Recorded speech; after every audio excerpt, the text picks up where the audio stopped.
Hello there.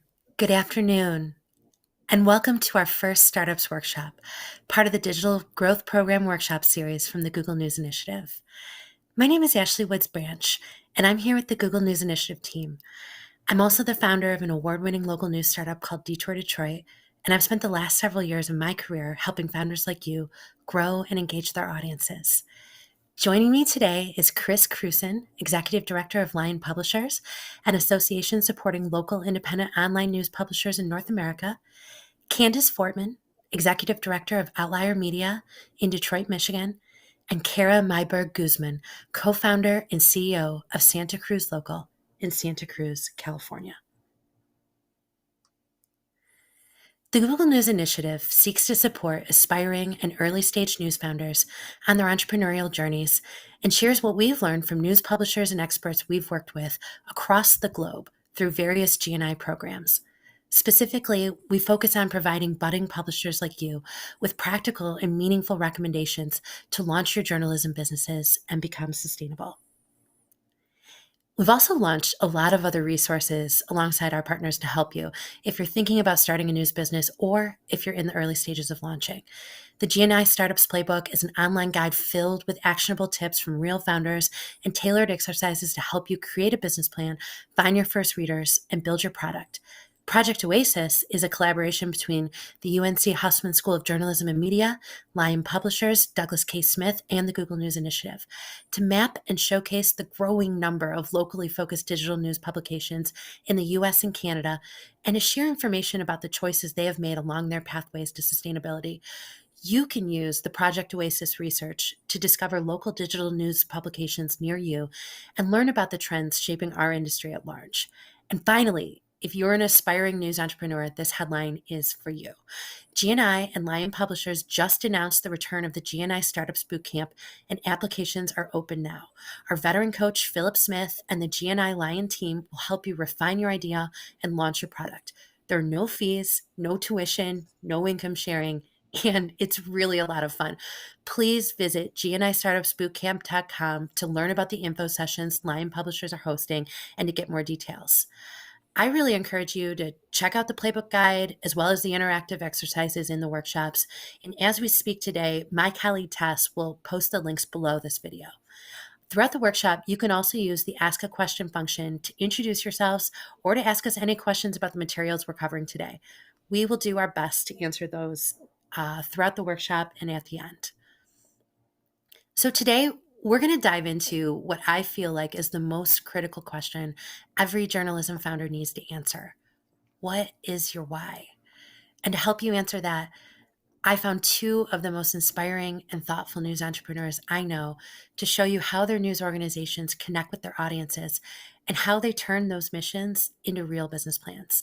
In the upcoming weeks, we'll give you a framework to help you launch experiments so you can grow your audience and impact, even if you are just a single founder. And we'll dig deep into the details of starting a business and all that other stuff that seems really hard and scary. Because I'm a startup founder like you, I know how busy you are and how valuable your time is. That's why these workshops are built on the battle-tested, hard-won advice from founders like you who took those brave steps into the unknown and built something that didn't exist before. If you're just thinking about starting your new startup or you're already on your way, there's going to be a lot of valuable information and real talk, really real talk in these next 3 sessions to help you. I want to encourage you to ask questions during this workshop and afterwards in our chat channel. I will do my best to answer every single question that comes my way. And all of these sessions will be available on demand for you to go back to as a resource. So today, we'll be talking about how to turn your mission into a strategy for your business, ways you can serve your community and find your first readers, and resources available right now to help you build your startup. So this workshop series, like so many of the other initiatives we've launched to support startups here at the GNI, is possible because of our partnership with Lion Publishers. And when I was launching my own startup, the camaraderie and the advice I found from fellow news entrepreneurs at Lion was invaluable to my growth and my sanity. Because of the hard work of the Lion team and other stakeholders in the local journalism industry, there's so many more resources available to you now as you launch your business. To help you find out about some of those, I'd like to introduce Lion Publishers Executive Director, Chris Cruson. Hey, everybody. Thanks very much for the chance to talk to you about Lion and our what and our why. So, this is a snapshot look at the association that I serve as executive director. We are a national nonprofit that serves local journalism entrepreneurs. We have more than 300 members in 43 states, plus the District of Columbia, Puerto Rico, and a handful in Canada. The association itself started in 2012. I joined 2 years ago. I was the only full-time employee when I was hired. We now have eight full-time people working to support those hundreds of members. And a great deal of the reason for that is because of the partnership that we have with the Google News Initiative, which quickly saw and began working with us towards a vision that we presented to them. This is our why. This is why Lion exists and what we're up to. We do see a world where founders like you create thriving independent news organizations that are providing equitable access to inclusive and impactful news and information. That's a very optimistic future. And we have taken it upon ourselves as our mission to provide entrepreneurs like you with teaching, resources, and community as you build and develop your businesses so they become sustainable and thriving. You heard a little bit earlier from Ashley, who gave a gracious introduction to some of the things that we've developed in partnership with the GNI. I would point you towards some of the specific things in the playbook. I know playbook can sound overwhelming, but it really is written from a user-friendly perspective and does have a resources section with templates where you can find a sample budget, a sample contract with an advertiser. You can walk through other people's pitch decks and see how they've presented their business to investors. Whether you choose for-profit or nonprofit, all that stuff we try to make as easy and shareable as possible. Oasis and the deliverables of Oasis, the playbook and the database and the research report that really contextualize this mission, all these people who are launching these local news sites, all that is part of the Oasis research. As Ashley said, we're also working with the GNI on the Startups Bootcamp and also the Startups Lab. The lab is actually for existing businesses and helps shore them up with capital and coaching. And we just announced and are about to introduce our first news revenue fellowships, where Lion is actually helping fund new revenue generating positions in member newsrooms. And that's sort of a look at the things that Lion is doing. A part of this that I hope you take away from this is that News Entrepreneur Slack channel, which is really, we have members and we have members active in there, but it's also for anybody who's just curious or interested in the space. About 500 people have signed up for this so far and are joining conversations where people ask questions, ask advice. Should you decide to join Lion, and I'd encourage you to do so, it's relatively cheap. At the aspiring entrepreneur level, it's $50 for a year, but doing so gets you into that space as well as our members only Facebook group, which is the most active Facebook group I've ever seen. And it's people just sharing, tips, tricks, advice. Hey, have you seen this? Incredibly tactical, practical support as you go about this thing that's really hard. But the common thing I've heard from Lion members about the association is how much they've appreciated not feeling like they're trying to do this very hard thing alone. And that's what the sort of value proposition of Lion really is. It's understanding that you're trying to do a very hard thing in the context of a lot of other people trying to do it too. And we're here to support all of that important work, because if local news is a good small business, more people will start local news businesses, and we can start tackling some of these projects, these news deserts, these informational needs projects. We can start fixing those organically with coaching and training and help and support for people like you. The last thing I'll talk about just briefly is the Tiny News Collective, which Lion is collaborating on with a couple of other organizations. Stay tuned, because we're about to announce the first cohort of newsrooms accepted into the collective.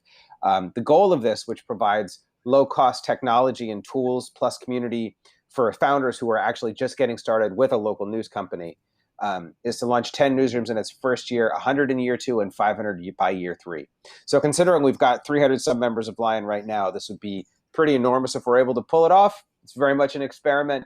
But you can sign up on the Tiny News Collective website if you're interested in learning more, and keep an eye out for who our founding cohort is.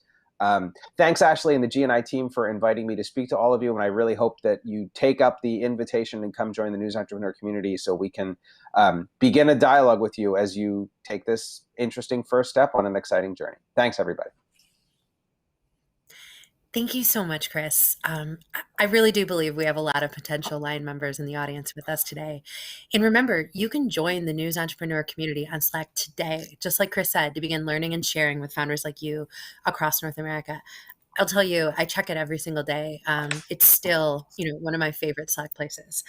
Um, I want to take a few minutes now before we hear from our founders leading the workshop today to just really talk about the basics, what you need to get right if you are starting your startup today, or if you just begun the journey. So, what makes a news startup successful? Some news startups begin with $0. Some of them begin with enough funding to pay themselves salaries from day one. But believe it or not, how much money you have does not necessarily guarantee whether your new startup is successful. The most important factor, in my opinion, is that your mission and your business strategy are aligned. If you are producing journalism that people really need and that they value, you're off to a great start. If you are writing stories that nobody cares about, or if you're doing the same thing as the legacy newspaper in your town, you may need to go back to the drawing board. And that's a lot of what we're going to talk about today. We also say a news startup is successful when it's sustainable. That is, when the leaders can build an annual budget and plan for expenses and growth. Sustainability takes time. Our GNI Startups Lab provides support and funding to publishers that are, on average, 2 to 7 years old and are on the brink of sustainability. It takes a lot of work, but a fundamental truth about revenue is that it all comes back to this first item, your mission, your why. If you are producing news that is distinct and useful, readers will want to donate to support your mission. Local businesses and nonprofits will want to advertise and sponsor, and funders will want to support your work.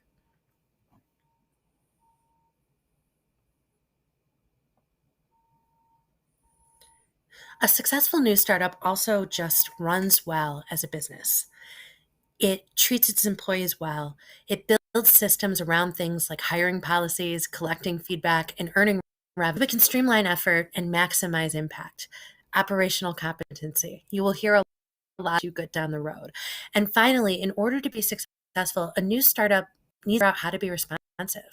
This could mean listening to people in your community, people who are the subjects of your stories. It could mean using data to figure out how you could better serve your users, or really getting to know your members and donors. We're going to tell you a lot about how to do that today. And it's also helpful to understand as a newsroom how to set goals, how to track metrics, and to run experiments so you can keep growing. We'll be talking about experiments a lot during our next session. So this is a key question to ask yourself as a new startup founder. What problems are you solving for your audience? In order to do this, you need to know who you're serving and who is not your audience. Everybody is not a good answer to this question. Some questions that you want to think through. Where do they live? What do they do? How much money do they make and do they feel secure? What news do they currently read? Do they get information from Instagram influencers or Facebook groups or Reddit threads? Who do they trust? What are their habits? These are the sort of data points you want to identify through surveys, interviews, finding demographic data or census information, or any other way you can think of to figure out who your audience actually is. And once you know who they are, you can start figuring out what problems you could solve for them. The Startups Playbook is full of exercises to help you work through this question. So, how do you figure out your target audience's problems? The Jobs to Be Done framework, which you can find in the Startups Playbook, is a really good way to start. The JTBD framework, as we call it, try and say that one 3 times fast, is built around the idea that people have jobs to do in their life, and they hire or fire products to help them do those jobs. In this case, a job to be done isn't a task like reading the news. Instead, it's the motivation for completing that task, like wanting to offer an informed opinion on what's happening in the world. So here's a quick example from my own startup, Detour Detroit. We did a survey last year focused on real estate and development, and we followed up with interviews from users who responded. We gave away a prize for finishing, which I always recommend you do. So we had more than 200 responses to our survey. And we found that gentrification was an issue that mattered to all of our readers, whether they had resources or not. Our readers didn't want their neighborhoods to be gentrified, and they didn't want to be gentrifiers either. And they felt like they didn't have enough information about the changes happening in their neighborhoods, especially projects that were being built by developers. So, through conversations with one of our members who works for the city of Detroit, we realized that a lot of this information on developers, permits, and building plans existed digitally, and we could build a tool to scrape it. So, by surveying our audience and then following up with them, we realized that building an open source tool to help readers find information about projects in their neighborhood would satisfy huge needs for readers across our city. And it would help our team and our journalism partners with our reporting on development and real estate. We want a grant to help us build it, and we're aligning our mission and our business strategy, thinking through ways that we can support it, like maybe offering premium features to our paid members or consulting sessions to other newsrooms who want to build their own version. So that's just something to think through in terms of how you can use jobs to be done to think about what you can do as a startup to help your audience and your readers. Our first case study today on listening to your audience comes from Kara Myberg Guzman, the co-founder and CEO of Santa Cruz Local, a Lion publisher and exciting local news startup who's part of our GNI Startups Lab. Santa Cruz Local has a unique value proposition that they share widely in their mission statement and in their marketing. They are different from other local newsrooms because they respond to what citizens in Santa Cruz say they need. Kara is here to tell you how they build a responsive newsroom on a bootstrap budget and how those lessons help them grow and make money. Thank you, Ashley. Thank you for having me. I'm honored to be here. Like Ashley said, I'm the CEO and co-founder of Santa Cruz Local. We're a local newsroom that serves Santa Cruz County residents in California. We launched in 2019 and we have 3 staff members. Back in 2018, I was in a very similar position to many of you. I had just quit my job at the local paper. I did not have a next step planned. And out of the blue, the day I left the paper, a former colleague of mine who I hadn't talked to in a long time reached out to me on Twitter and said, let's start a competitor. And I was like, okay. I really wanted to stay in local journalism. I saw a need in our community, and that's how Santa Cruz Local was born. We started in 2019 with a test. We had this hunch that Santa Cruz residents wanted to learn more about what was happening in their city council. They wanted good, solid information. We also had this other hunch because our county has more than 30,000 commuters who drive more than an hour to their jobs in Silicon Valley. And so we had this hunch that people wanted their news delivered through a local news podcast. So we started with a pilot episode to see if the idea would catch. And then we started the beginning of an email newsletter list, which was super simple. It was just, I sent it from my Gmail. And a couple weeks in, we created this Google form to ask for listeners' feedback and get a sense of what their priorities are. Pretty quickly, we got 188 responses. We heard what issues were important to people, things like housing, homelessness, local government oversight. We heard about where people like to get their news, how they access it, what other local news they read or listen to, their thoughts on our pilot episode, people's age. We learned about their commute and whether they listen to podcasts. And so this was the start of how our newsletter and how our podcast grew and how we chose our focus. You can do this too. There are way more professional information needs assessments out there. but ours was a good starting point. Like I said, it was really simple. Like Ashley said, I would also really suggest that you offer a prize for respondents. Lately, we've been offering respondents to our surveys entry into a raffle for a $50 gift card to local shops, and it's really driven up our response rates. One of the biggest lessons I learned in our first year was that this act of asking people what information they want and responding to those information needs is an ongoing practice. It's not a one-time thing. My advice for aspiring founders is to find help with community engagement. When we started in 2019, I had no idea what community engagement was. I had a job at a traditional local paper.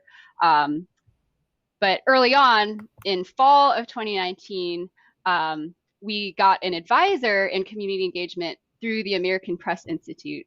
The American Press Institute, this is Jessica Maria Ross from CAP Radio in Sacramento. She's a community engagement specialist. And the American Press Institute actually paid for Jessica to come out to my house and lead a 3-day staff retreat. As a team, we figured out what community engagement means for us, and we laid out a strategic plan for 2020, how we were going to listen to Santa Cruz County residents and how we were going to let those information needs lead our newsroom.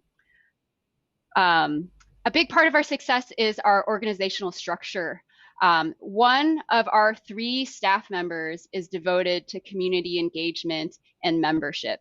That's how we have the capacity to do this listening work.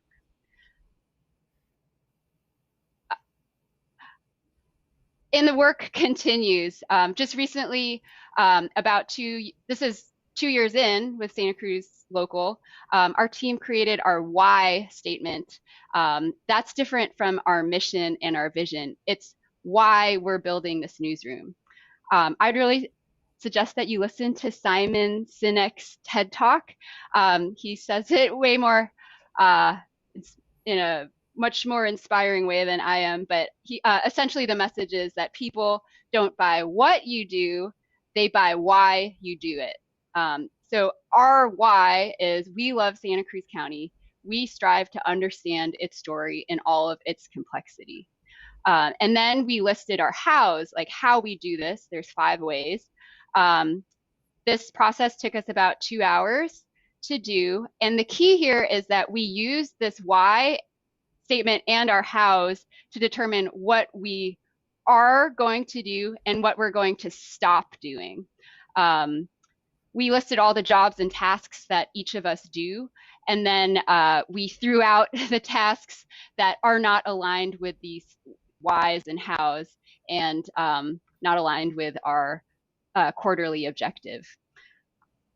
There's this narrative that local news is under-resourced and understaffed, but I don't think that has to be true. I've really learned over these past 2 years that you can do a lot with 3 people if you are all aligned and working towards the same goals.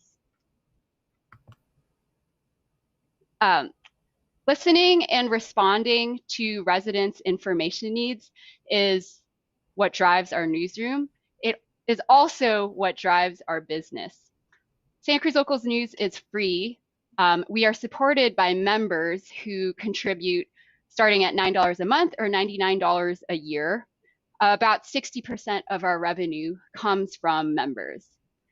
Santa Cruz Local has grown from 175 members in September of 2019 to about 720 members by the end of 2020.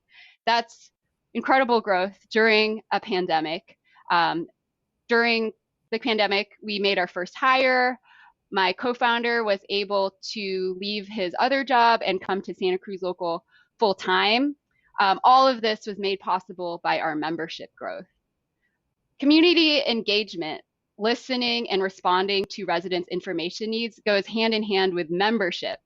That's because membership is all about relationships.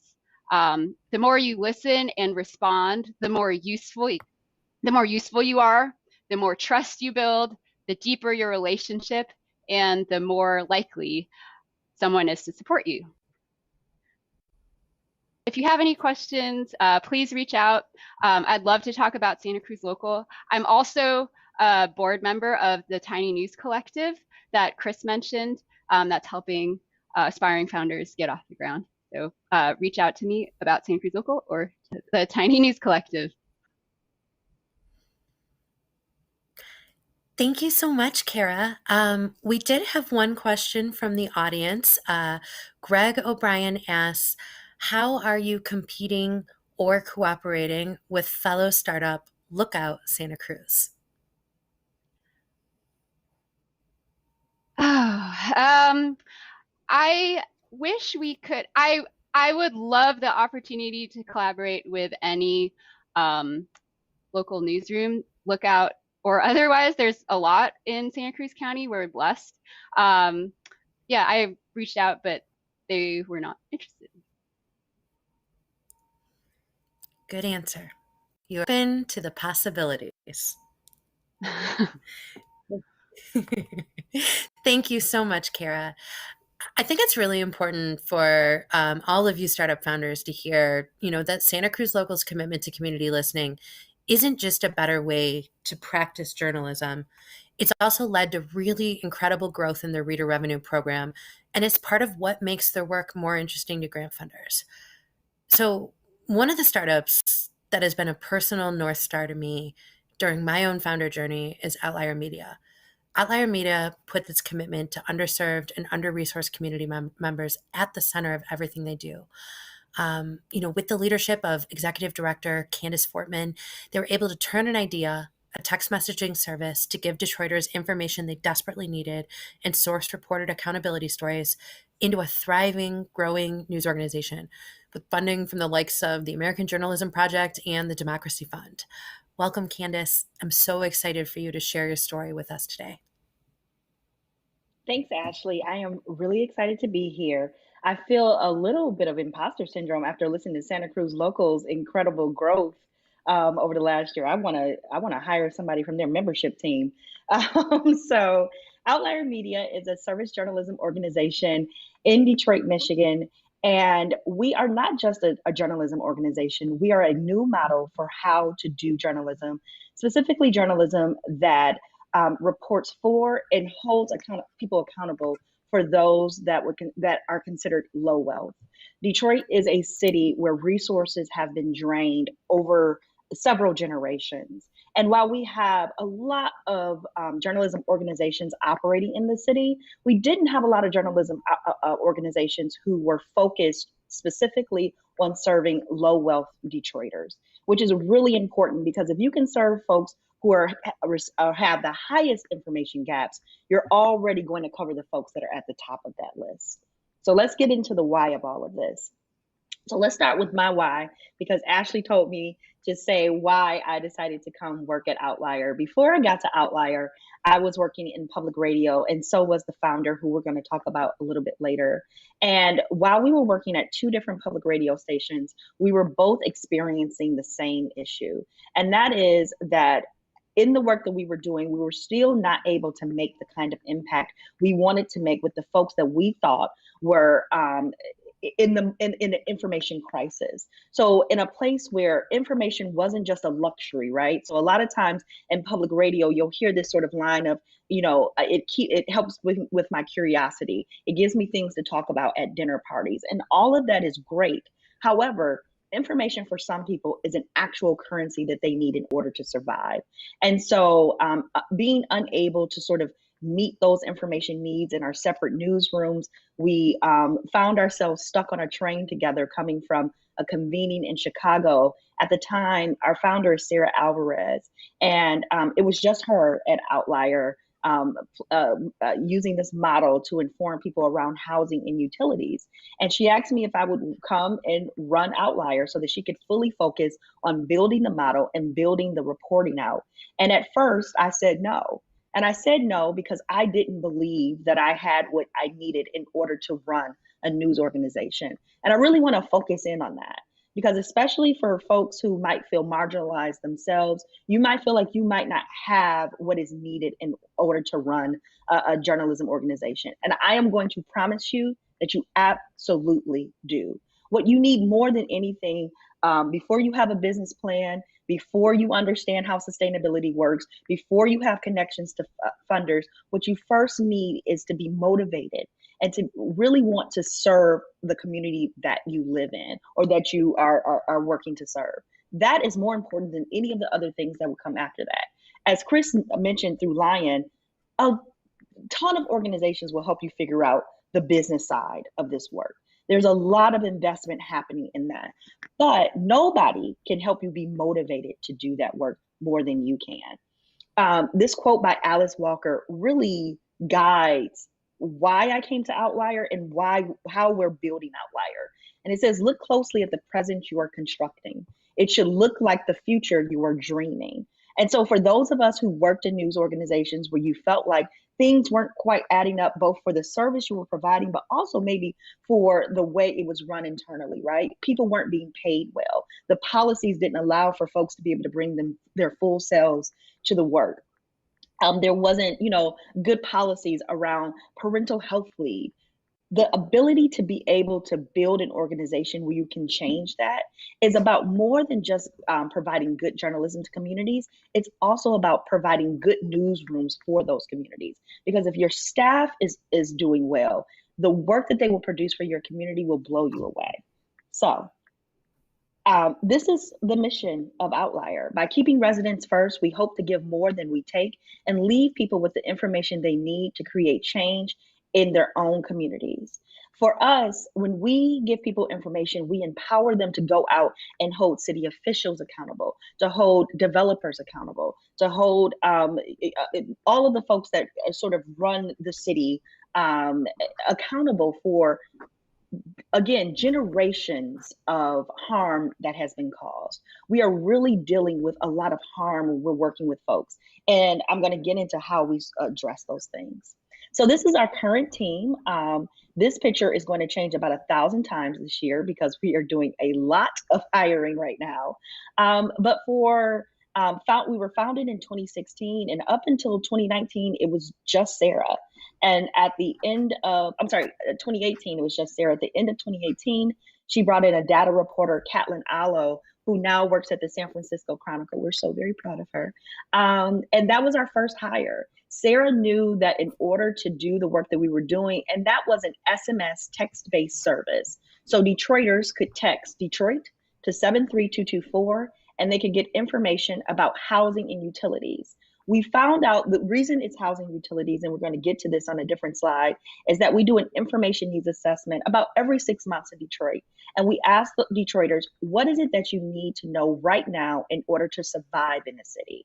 And so that really helps us to look at what are the critical information needs of the folks that we serve.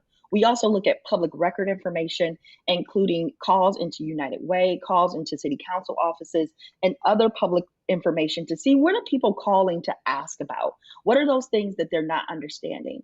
In Detroit, in 2016, it was housing and utilities. Detroit has a large single-family dwelling, is a city mostly of single-family homes. Many of those single-family homes found themselves in foreclosure, in tax foreclosure, which is quite a crisis here in Detroit. We also, I think it's been well publicized, have a lot of issues with water shutoffs in Detroit. And I just want to say that is separate from the issue in Flint, because I think sometimes people get those things confused. And so we wanted to build a service that addressed those key fundamental issues for people. So when folks could text in, they could see, one, is the house that I'm renting from my landlord in foreclosure right now? If you found that it was in foreclosure, how can we connect you to resources to help you, one, deal with your landlord or perhaps find new housing? And there's automated reporting in that SMS system. But the most important part is that it is always an option for you to speak directly to a journalist in our newsroom. And within 48 hours, one of our reporters will reach back out to you. That really allows us to build this incredible loop of understanding and connectivity with our audience. They know that this newsroom is open for business for them. You don't have to search for a number like you would maybe for your local newspaper. You don't have to find a reporter on Twitter. You can always find us right at that text system. So this is our information needs assessment, and we also do this with other newsrooms and other communities across the country as a part of our revenue growth strategy. So for instance, we did this in 3 different cities in New Jersey, and this one was text Newark to 73224, and they were able to find out information during COVID about what were the things that outside of the actual health crisis that their residents needed to understand in order to be able to survive during 2020. So how do I get childcare? How do I what is happening with transportation in the city? How can I get mental health resources? And so we build a database of reporting inside of that tech system where people can, for 24 hours a day, 7 days a week, get access to that information to help them to live better lives. So when we're looking at information gaps, there's sort of 3 areas we see. There's widespread, which is an information gap experienced by most low income and underserved people in a given area. So in Detroit, that tax foreclosure issue is something that many low income Detroiters face. And a severe one is an info gap leading to a severe outcome, even if this outcome is exclusive to a small subpopulation of the low income community. Right now, what we're seeing is that there is a transportation crisis happening in Detroit. Buses are not operating as they should. And we have a lot of people texting us in to say, I'm not able to get to my job because the buses are not running appropriately, which means that it's on us to, one, get them information to better transportation. But aside from that, because we also do investigative and watchdog reporting to figure out what is going on with the transportation in Detroit that is causing this to happen to so many people. And then atypical is an information gap that exists in one place at an unusual rate relative to everywhere else. So I would definitely say that the best example of that is, again, that tax foreclosure crisis, where in Detroit, that is a crisis, it is a crisis, I should say, that is unique to Detroiters, where maybe bank foreclosure might be more typical in another place. So this is what it looks like when someone texts into our system. That text system is available in English, Spanish, and Arabic. And so this was an example of, this was during COVID. So this is at the height of COVID when we changed the system out. The other important thing about that is because this is a text system, we can change it to so that it is accurate for what is happening in the current moment. If you text the system right now, there was just a huge flood here in Detroit. We got about, I think it was 7 inches of rain in, what was it, like 6 hours or something. And so a lot of people have flooding in their basements right now. So right now, our text message system, we sent out a push this morning, helping people to connect to FEMA resources, to shelter, and other things to help them to get through this crisis. But this is what the text system looks like, and it allows people to be able to get access to that information all the time.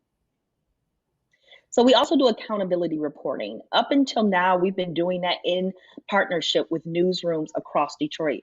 Bridge, Michigan, the Detroit Free Press, Detour Detroit is a big partner of ours. And so we publish in partnership with those newsrooms because we didn't start with a website, which for everyone who was trying to fund us felt like the craziest thing in the world, that we have like a WordPress website that if you go look at it, it will not be impressive at all. It's being rebuilt right now.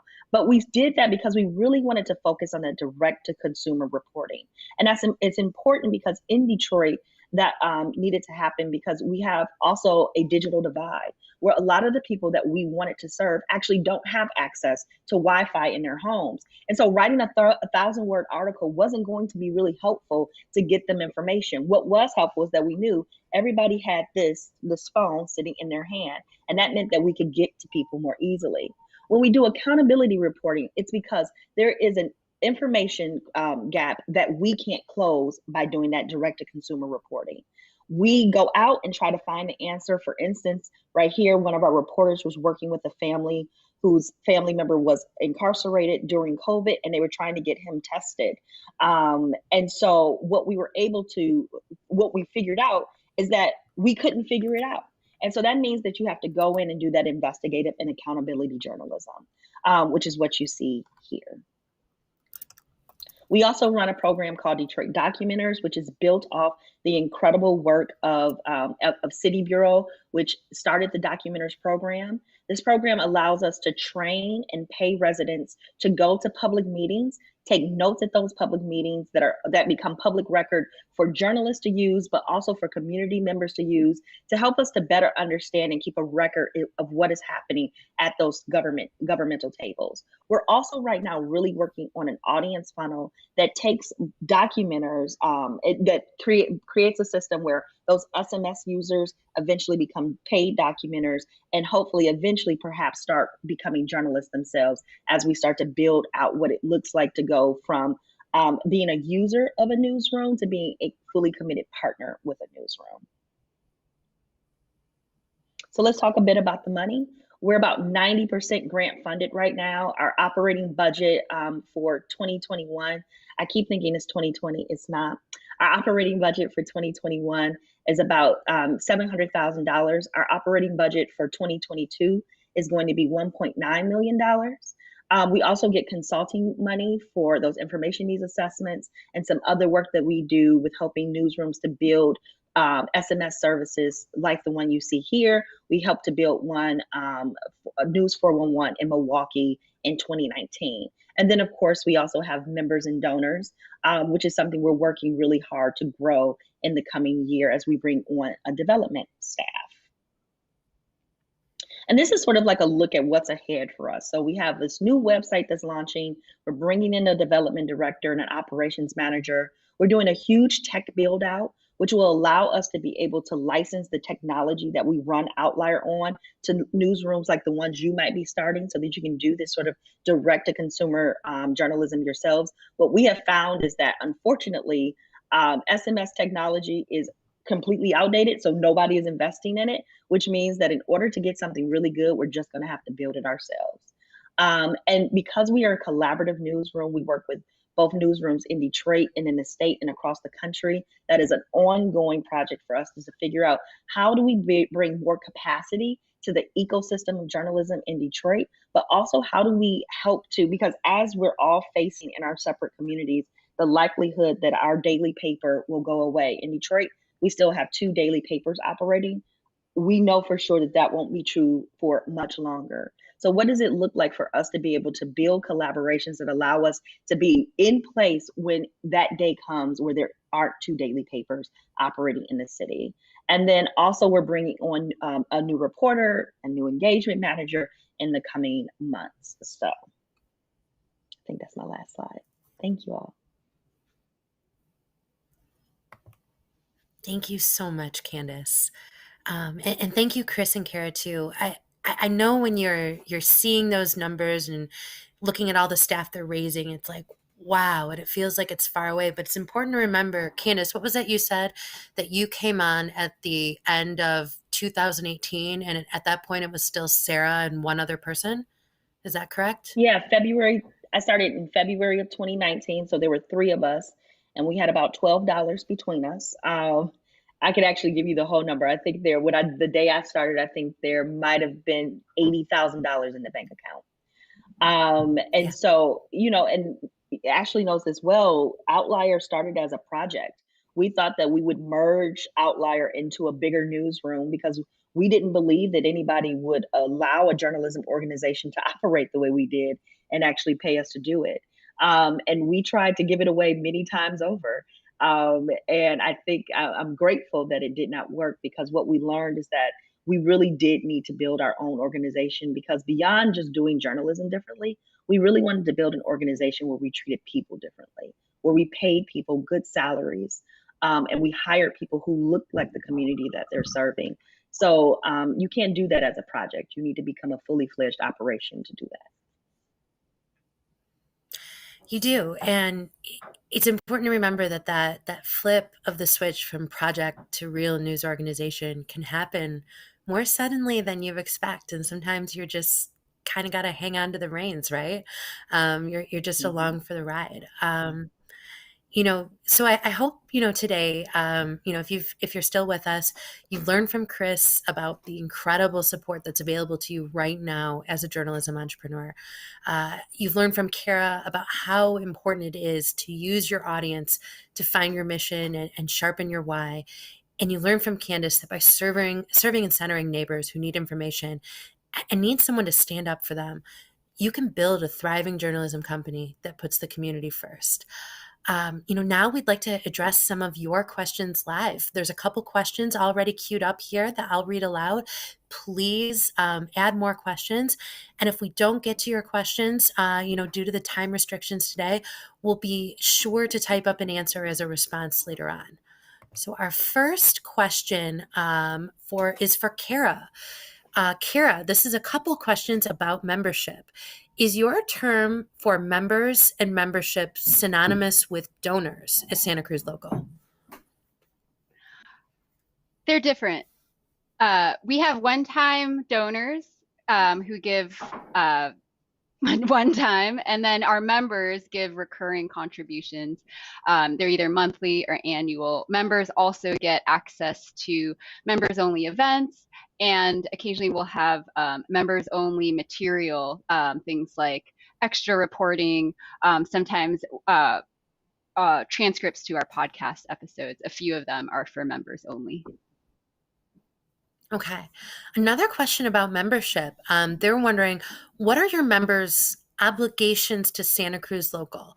What do they need to do to become a member? Beyond giving you money, I guess. We try to make it really easy to become a member. It's really easy to sign up. We ask that, the only really requirement is to make a monthly or annual financial contribution, but we ask that our members contribute. Like, we're always asking our members, what's important to you? What issues are at top of mind to you today? What do you need more reporting on? I'll just note here that I think it's really important that when you're building a membership model that for us, it's really important that we serve not just the people who can afford a membership, but everyone in Santa Cruz County. So we really take an extra effort to listen to people who aren't normally heard by local media. That means, going to homeless camps, asking people about their priorities, going to food bank lines, really trying to reach people who aren't normally served.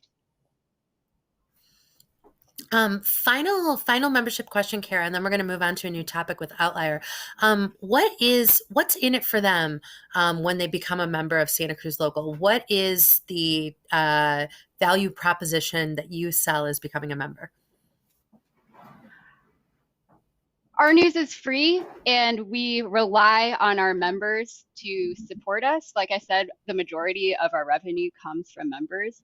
And so we have little things, like we have a sticker, that we give away to our members, and but it's not really about the stuff. I think people contribute to Santa Cruz Local and become members because they believe in local journalism. They want to support local news. They appreciate our work. It's really more about,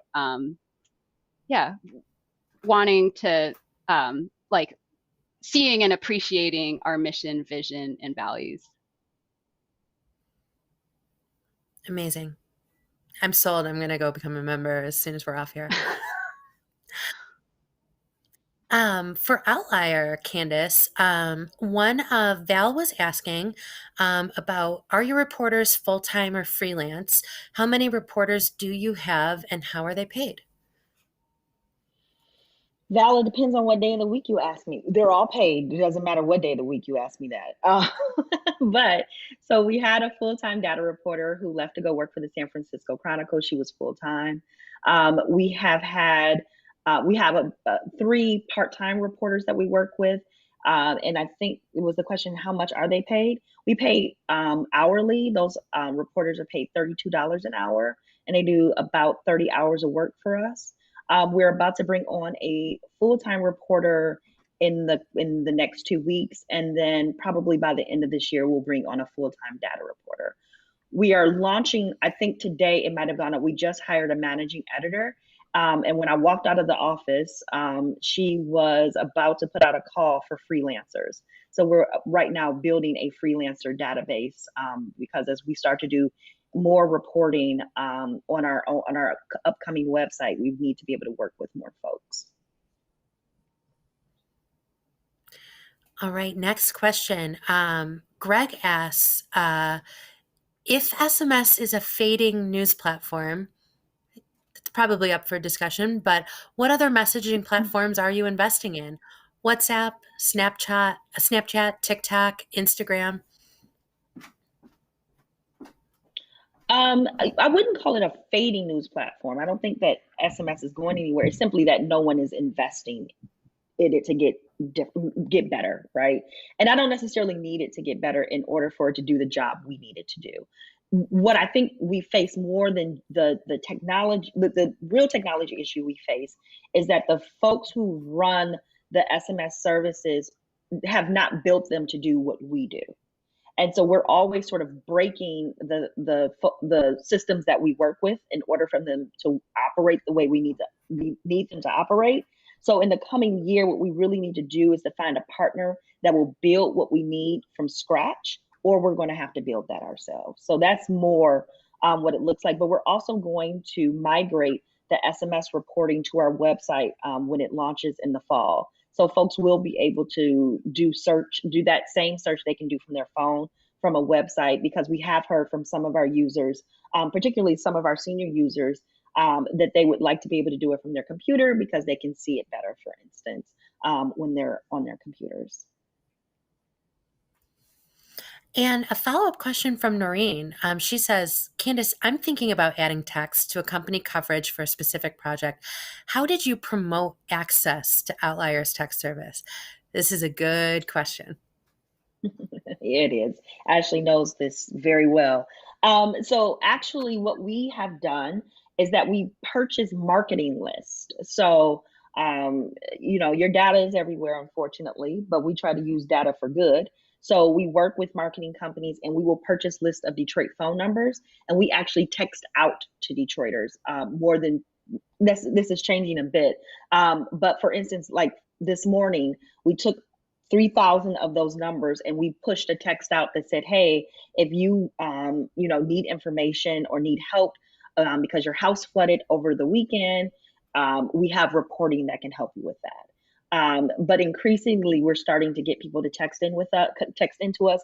We're currently working with a marketing company. It's the same marketing company that Resolve Philly used when they launched their SMS service. And so we're going to start to invest in marketing the way any other company or product would in the coming year.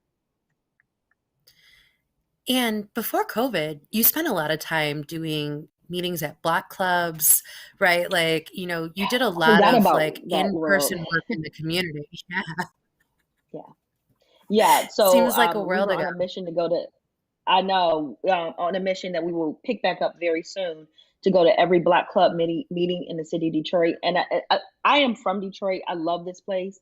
I am deeply connected to this community. So everywhere I could go where I could say the word outlier, I would be there saying the word outlier. In a couple weeks, we are going to be a sponsor of this thing called Blackout Walls, which is a mural project for Black artists, Black and Brown artists. So we're really trying to find ways to integrate ourselves into this community that are not just about journalism, because so much of the journalism that we do is about really tough things that are going on in people's lives. We really want to make sure that we're also connecting to things that bring them a lot of joy, that allow them to see the other side of that bad time, right? You need both yin and yang, joy and pain. All of those things have to come together. So yeah.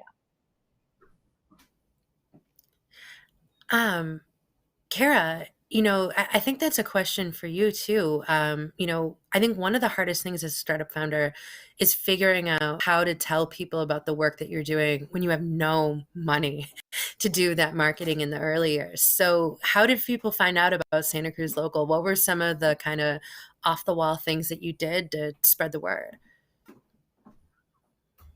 Honestly, I think any opportunity to let people know about Santa Cruz Local is also an opportunity to listen to them and understand their priorities. So we did the rounds, we went to the chamber, like different mixer events in Santa Cruz County. We went to neighborhood groups. Like I said, we've gone to food bank lines, farmers markets, just like park spaces.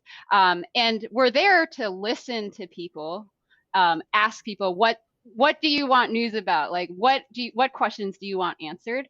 But just by doing that act, by listening people, you're also, letting people know you can sign up for our newsletter list, at those listening posts. You can subscribe to our podcast. It's like our listening posts sessions end up being sort of gateway, introductions to Santa Cruz Local.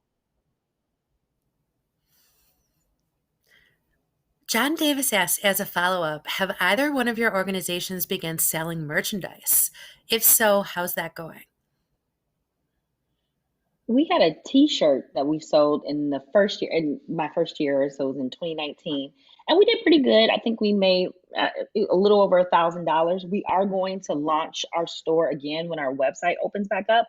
But John, I need you to go listen. This is not a personal plug, but Lion has a podcast called News Guest, which is all about startup funders. I just happen to be the host. But the very first episode is with Black Club Chicago, who has an incredible merchandising plan, and they raise a lot of money. Like, they bring in a lot of revenue in their merchandising, and they do a great job of detailing how you can get started doing that. Please go listen to it and subscribe. We have not done merchandise. Mailing these little stickers has become like the bane of my life, and I just don't want to handle.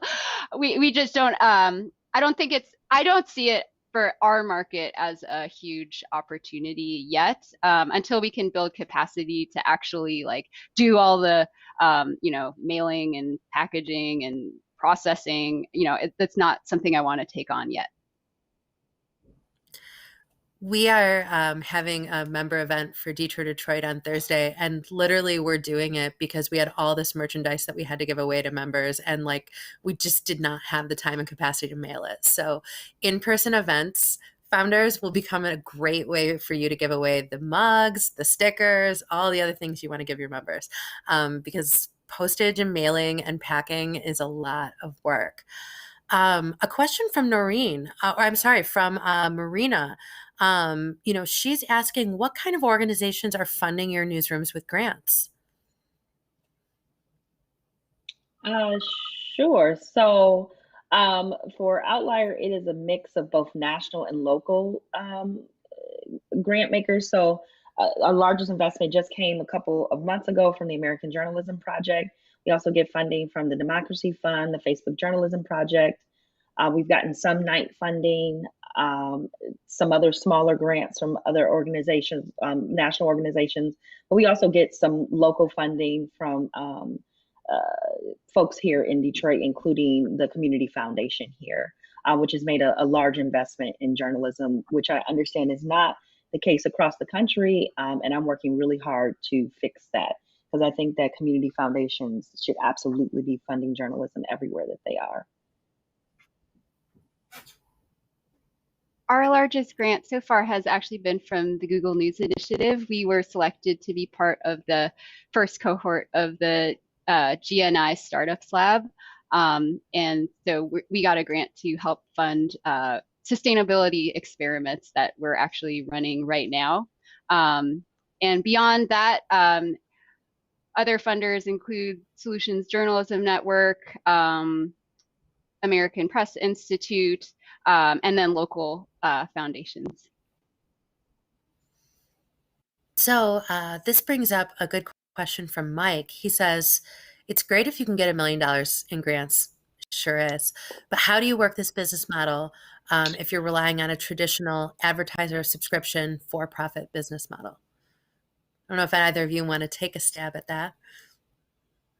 Well, I think that that's the beautiful part about what Chris was saying in the very beginning. And I wish that Chris was here to address this question.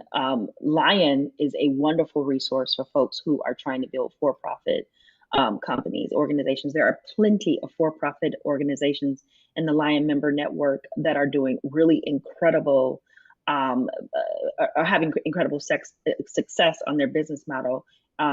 using for-profit methods. I think that it is absolutely still feasible depending on the community that you're in and the resources of that community. But I think that literally using any one of the resources from Lion will help you connect that business model to that for-profit model.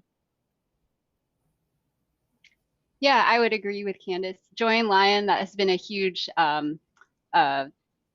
resource for us starting. We actually don't. Advertising revenue is less than 5% of our annual revenue, but we are a for-profit, and most of our, I mean, it is possible to start a successful newsroom by bootstrapping, and I mean, it does require a lot of sacrifices. And my co-founder and I had to, start without pay for the first year almost. But yeah, it um, it required working other jobs and finding other ways to make it happen. But yeah, I would just say it is possible, and there's a lot more support now than there was 2 years ago. So I'd really encourage you to do it. I really do think this is the future of local news. And it's a much brighter and more optimistic space than traditional local newspapers. I can see the path to sustainability. It is, you're working for yourself. It's, you have way more flexibility to control, to shape the newsroom's vision and direction. I feel like this is the place that I want to be. This is a really great space in the industry. One thing I want to just say too is that, being a advertiser driven product or subscription product does not preclude you from doing this deep community listening or solving problems. Frankly, if you're running a subscription business, you better be doing an even better job of solving people's problems, because they're paying money, a premium service, to ensure you're doing just that. I know for Detour, when we've had the most success with advertisers, it's because we knew exactly who we were reaching, and it was the same customer that they were trying to reach to. And having, that being able to have that data, having those relationships, having that loyalty, that matters a lot to an advertiser. So please do not think that if you are for profit or, advertising driven, it means you can skip the work, that Kara and Candace talked about today. If anything, I think it is more important to ensure that you will survive. It also doesn't mean that you can't get grants. Yeah.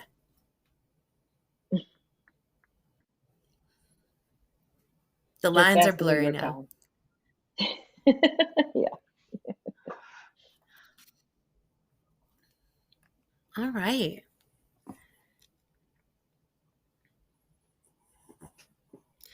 Any more questions before we head out here?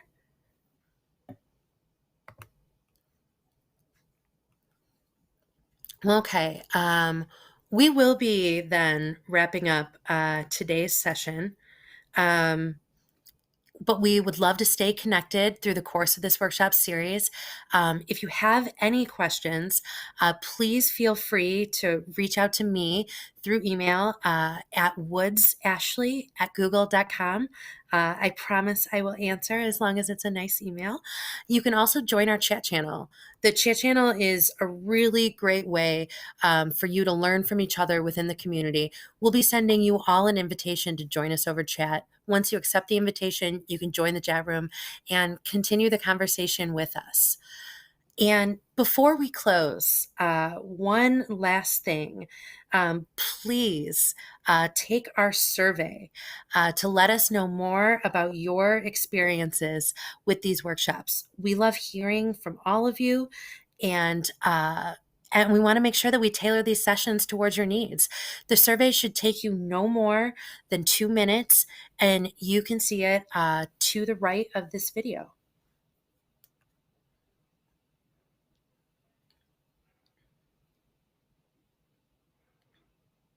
All right. Thank you all for joining us today. Please stay in touch through chat and email, and I hope to see you in 2 weeks for our next workshop. GNI Bootcamp coach Philip Smith is going to be here. He's going to show you how you can use an experiment mindset to grow your startup product. No matter your size, no matter whether you're a for-profit or nonprofit, trust me, this is a masterclass. And we'll also hear case studies on doing these experiments in your own newsrooms from 2 more incredible startup publishers, Megan Raposa of Sioux Falls Simplified and Ramona Gawargis of San Jose Spotlight. Thank you again for joining us today. Bye.